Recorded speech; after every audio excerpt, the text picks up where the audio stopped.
Hi, welcome to another edition of the Olympic Moment. My name is Aidi Uyo. It is one of the most iconic images of the 20th century. Tommie Smith and Juan Carlos, African-American Olympic champions, giving the so-called Black Pride salute on the medal stand at the 1968 Olympic Games in Mexico City. But there was a third person on the podium that day, Peter Norman of Australia. What many people do not know is that Norman was very much a part of that salute, and his support helped ensure that Smith and Carlos actually pulled it off.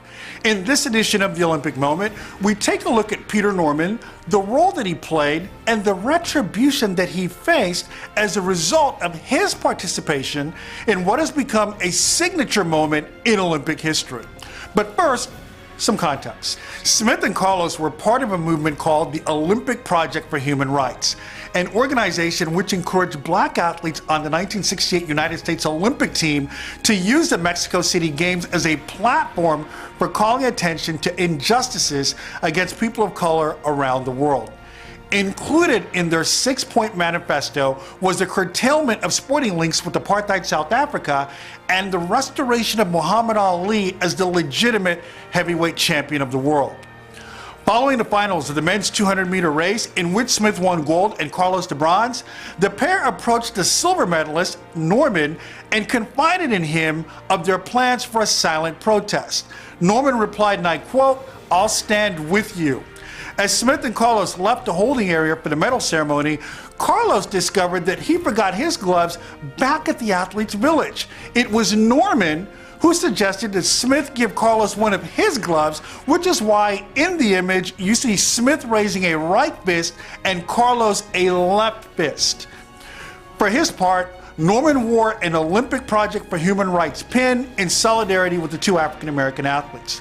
The Australian Olympic Committee promptly suspended Norman for 2 years for the role he played in the silent protest, and he was literally criminalized when he got back home. Norman returned to athletics in 1970 and qualified for the 1972 Olympic Games in Munich. However, surprisingly, for the first and only time in its storied athletics history, Australia chose not to send a sprint team to those Munich Games. No satisfactory explanation was ever given. Peter Norman died in 2006 at the age of 64. The United States Track and Field Association declared October 9th Peter Norman Day, the only time it has bestowed the honor on a foreign athlete. Both Tommie Smith and Juan Carlos were pallbearers at the funeral and delivered eulogies. According to Carlos, Norman deserved to be as well known as Steve Irwin, the late crocodile hunter. And I quote, "Go and tell your children the story of Peter Norman," close quote, said Carlos. Posthumously, the Australian Parliament passed a motion formally apologizing to Peter Norman and his family for the way he was treated in the years following the 1968 Games. Norman, the forgotten man on the podium, was every bit as part of the human rights campaign as the two men whose gesture we will never forget.